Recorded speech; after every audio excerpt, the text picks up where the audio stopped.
வணக்கம். அஸ்ட்ராலஜர் பழனிசுவாமிகள் பேசுகிறேன். இந்த வீடியோவில் மேஷம் ராசிக்கு உங்கள் ரகசிய எதிரி யார், யாருடன் கவனமாக இருக்க வேண்டும் என்பதை பற்றி தான் பார்க்க போகிறோம். இப்போ பார்த்தீங்கன்னாக்க மேஷம் என்பது காலபுருஷ தத்துவத்தின் முதல் பாவகம், தலை. இந்த மேஷம் என்பது செவ்வாயின் ஆட்சி வீடு, நெருப்பு ராசி, நெருப்பு தத்துவத்தை கொண்டது.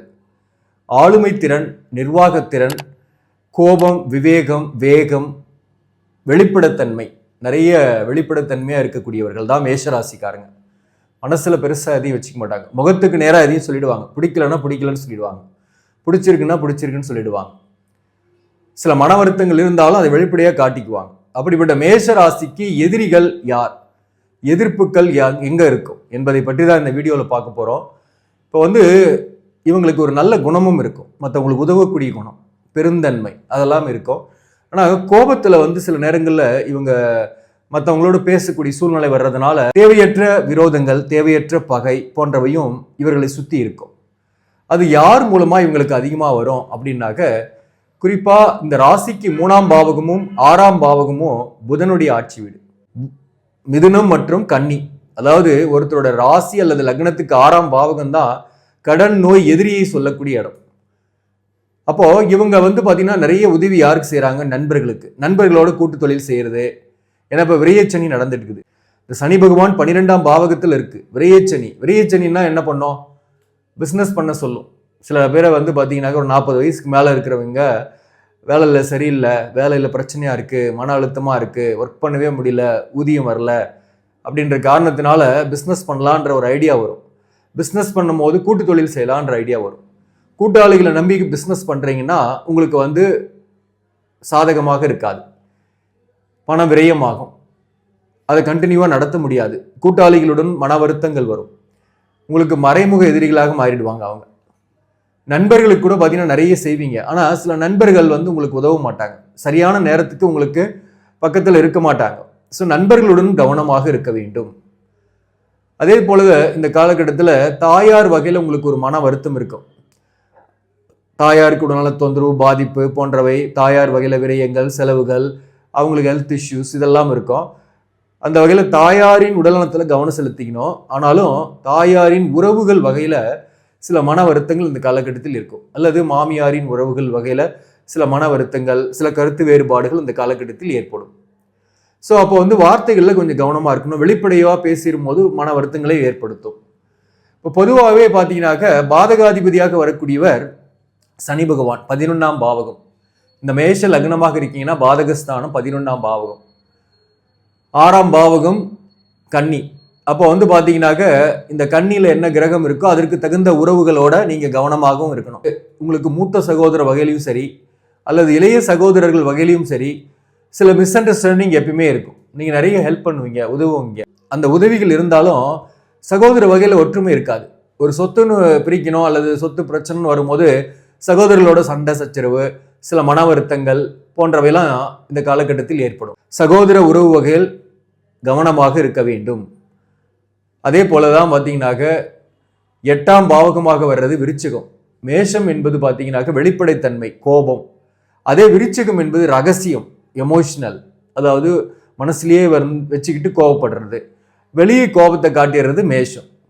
அப்போ உங்களுக்கு ராசின்னு பார்க்கும்போது பார்த்தீங்கன்னா இந்த விருச்சிக ராசி, கும்பராசி இதெல்லாம் திருமணத்துக்கு பொருத்தத்துக்கு பார்க்காம இருக்கிறது நல்லது, காதலில் சேர்த்தாம இருக்கிறது நல்லது. காதலில் இவங்களோட சேர்ந்தீங்கனாலையும் அது கட்டாகிறதுக்கான வாய்ப்பு உண்டு. குணம் பொருத்தம் வராது.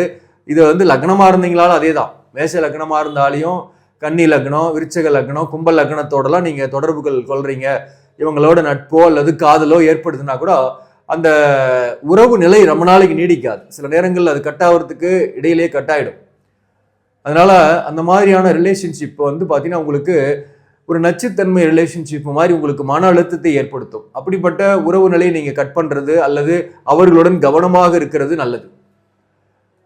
இப்போ பார்த்தீங்கன்னாக்க உங்களுக்கு ஜென்ரலாகவே மேஷ ராசிக்கு எங்கெல்லாம் எதிர்ப்புகள் இருக்குன்னா, அந்த சனி 11ஆம் அதிபதியாக வர்றதுனால, பாதகஸ்தானாதிபதியாகவும் வர்றதுனால உங்களுக்கு வேலை பார்க்கக்கூடிய இடத்துல மறைமுக எதிரிகள் இருப்பாங்க. சக பணியாளர்களில் மறைமுக எதிரிகள் இருப்பாங்க.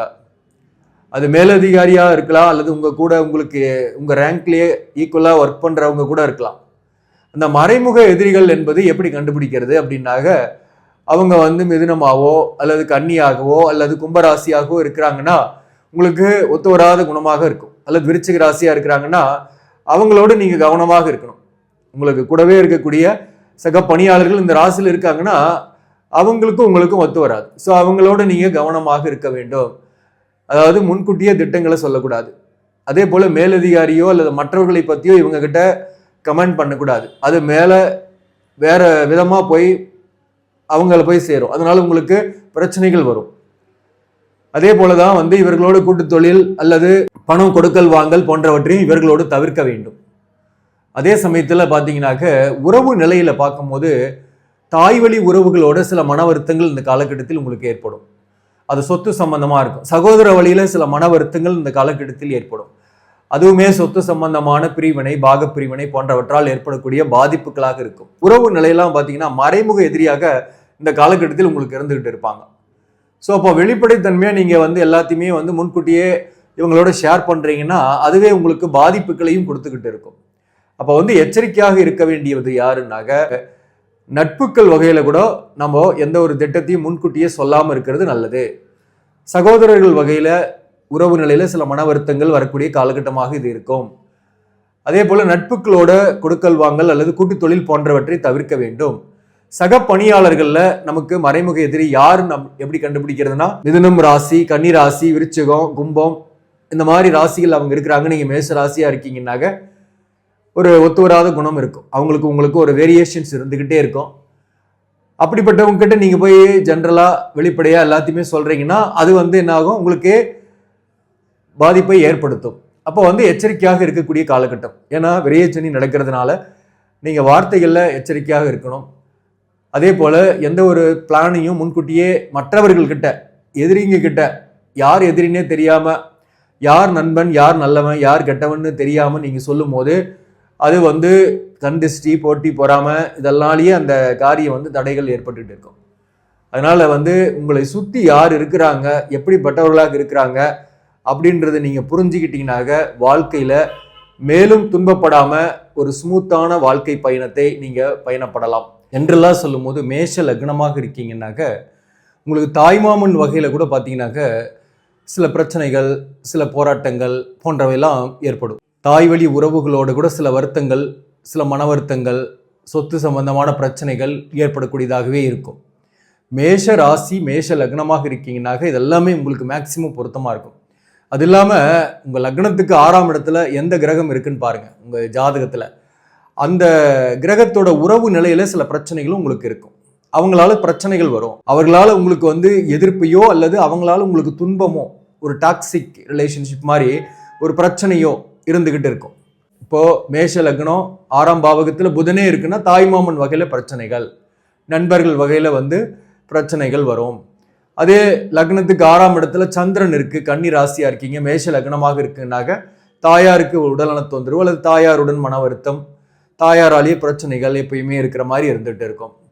அதே சூரியன் 6ஆம் பாவகத்தில் இருக்குனாக்க தந்தையுடன் கருத்து வேறுபாடு அல்லது மூத்த மகனால பிரச்சனைகள், மூத்த மகனுடன் கருத்து வேறுபாடு பிரச்சனைகள், பிள்ளைகளால மன நிம்மதி இல்லாமல் இருக்கிறது போன்றவையும் ஏற்படும்.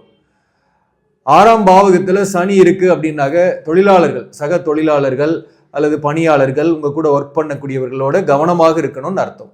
அவங்களால சில பிரச்சனைகள் உங்களுக்கு வரக்கூடிய வாய்ப்புகள் உண்டு. அதே உங்க லக்னத்துக்கு 6ஆம் பாவகத்துல குரு பகவான் இருக்கிறாருன்னு வச்சுங்களேன். இந்த குரு பகவான் இருக்கிறாருனாக்க உங்களுக்கு டீசெண்டான எதிரிங்க தான் இருப்பாங்க. டீசெண்டான எதிரிங்கன்றது வெளியவே தெரியாது. மேக்சிமம் மறைமுக எதிரிகளாக இருப்பாங்க. நல்லவர்கள் போல இருந்து உங்களை நம்ப வைத்து ஏமாற்றக்கூடியவர்களாக இருப்பாங்க. அப்படிப்பட்டவர்கள் பார்த்தீங்கன்னா உங்க குடும்பத்திலேயே ஒரு பெரியவராக இருப்பாரு, அல்லது நண்பர்கள் வகையில் நீங்க யாரை முழுமையா நம்புறீங்களோ அந்த பெரியவர், அந்த மதிக்கத்தக்க மனிதரே உங்களுக்கு பாதகத்தை செய்யக்கூடியவராக இருப்பாரு. இந்த லக்னத்துக்கு 6ஆம் பாவகத்துல குரு இருக்கிறாருனாக்க தந்தை வழி சொத்துக்கள், தந்தை வழி உறவுகளோட கருத்து வேறுபாடுகள் போன்றவையெல்லாம் கூட இருக்கும். இந்த லக்னத்துக்கு 6ஆம் பாவகத்துல செவ்வாய் இருக்கிறாருன்னு வச்சுங்களேன், லக்னாதிபதியே போய் 6ஆம் பாவகத்துல விழுறாருனாக்க ஏதோ ஒரு இனம் புரியாத கவலை எப்பயுமே உங்களுக்கு இருந்துட்டு இருக்கும். நெகட்டிவ் தாட்ஸ் இருக்கும். உங்களுக்கு நீங்களே பாதகத்தை செஞ்சுக்குவீங்க. உங்களுடனே நீங்க கவனமாக இருக்கணும். அதாவது சரியான எண்ணங்கள், நேர்மறையான எண்ணங்களை நம்ம ஏற்படுத்திக்கணும். அது பிராக்டிஸில் வந்துடும். எதிர்மறை எண்ணங்களை நம்ம தவிர்க்கணும். பயம், முன்கோபம் இவற்றால் சில காரிய தடைகள் ஏற்பட்டுக்கிட்டே இருக்கும். லக்னாதிபதி போய் 6ஆம் இடத்துல உட்காரும் போது, இந்த லக்னத்துக்கு 6ஆம் இடத்துல சுக்கிரன் இருக்குன்னு வச்சிங்களேன், வாழ்க்கை துணைவர் வகையில் உங்களுக்கு பிரச்சனைகள், பெண்களால் பிரச்சனைகள், எதிர்பாலினரால் பிரச்சனைகள் எப்பயுமே இருந்துகிட்டு இருக்கும். அவங்களால ஒரு மன வருத்தங்களை நீங்கள் சந்திக்கக்கூடிய சூழ்நிலை வரும். வாழ்க்கை துணையை விட்டு பிரிந்து இருக்கக்கூடிய சூழ்நிலை ஏற்படுத்தும். ஏன்னா மேஷ லக்னத்துக்கு 7 குடியவன் சுக்கிரன். இந்த சுக்கிரன் 6ஆம் பாவகத்தில் இருக்குன்னாக திருமணமும் லேட் ஆகும். அதே சமயத்தில் கல்யாணம் ஆன பின்னாடியும் பிரிவுகளை ஏற்படுத்தும் அல்லது அவங்களால பிரச்சனைகளை ஏற்படுத்தும். இந்த லக்னத்துக்கு 6ஆம் பாவகத்தில் புதனே இருக்குன்னாக நோய் இருக்கும், கொஞ்சம் உடல்நலத்தில் அல்லது கடன் போன்றவை ஏற்பட்டு இருக்கிறது. அதே போல சில நண்பர்களால் பாதிப்படைகிறது, கடன் ஆகிறது, இதெல்லாமும் வரும். அதெல்லாம் பார்த்துக்கணும். நம்ம ஜாதகத்தின்படி நம்ம இதெல்லாம் நம்ம தெரிஞ்சுக்கலாம். ராகு இருக்கு அப்படின்னாக்க லக்னத்துக்கு 6ஆம் இடத்துல அந்த எதிர்ப்புகளை எல்லாம் நீங்க வென்றிடுவீங்க. உங்களுக்கு எதிரி தொல்லைகள் இருந்தாலும் அந்த மறைமுக எதிரிகளை ஜெயிக்கக்கூடிய ஆற்றல் உண்டு உங்களுக்கு. கேது இருந்தாலும் வழக்குகள் வந்தாலும் வழக்குகளில் வெற்றி ஏற்படும். இந்த இடத்துல ராகு இருக்கிறது நல்லது. லக்னத்துக்கு 6ஆம் பாவகத்துல ராகு இருக்கிறாருனாக்க உங்களுக்கு தந்தை வழி உறவுகள், அதாவது பாட்டன் வழியில உறவுகளோட சில மன வருத்தங்கள் இருந்தாலும் அதை வழக்கு போன்றவற்றை வந்தால் அவற்றில் வெற்றியடையக்கூடிய வாய்ப்புகள் உண்டு. கேது இருந்தாலும் பார்த்தீங்கன்னாக்க சட்ட ரீதியான பிரச்சனைகள் வரும். சட்ட ரீதியான பிரச்சனைகள் வந்தாலும் அவற்றில் வெல்லக்கூடிய வாய்ப்புகளை ஏற்படுத்தும் உங்களுக்கு. ஸோ இதையும் நம்ம ஜாதகத்தை வச்சு நம்ம பார்த்து தெரிஞ்சுக்கலாம். நம்ம ஜாதகத்தை வச்சு லக்னத்துக்கு இது பார்க்கணும், ராசிக்கு இல்லை. இப்படியும் நாம் ஒரு ஸ்பெசிஃபிக்காக பார்த்துக்கலாம். நான் முன்ன சொன்ன மாதிரி ஒரு பொது பலனாக பார்க்கும்போது மிதுனம், கன்னி, விருச்சிகம், கும்பம் இந்த ராசிகளில் நண்பர்களோ அல்லது உறவுகளோ அல்லது சக பணியாளர்களோ அல்லது அண்ட அயலார்களோ இருக்கிறாங்கன்னா அவங்க உங்களுக்கு ஒரு எதிர்ப்பாளர்கள் மாதிரி தான் இருப்பாங்க. அவங்களோட ஒரு ஒத்து போகக்கூடிய சூழ்நிலை இருக்காது, மன வருத்தங்களை ஏற்படுத்தும். அப்போ அவர்களுடன் கவனமாக இருக்க வேண்டும். அதற்காக தான் இந்த பதிவு. நன்றி, வணக்கம்.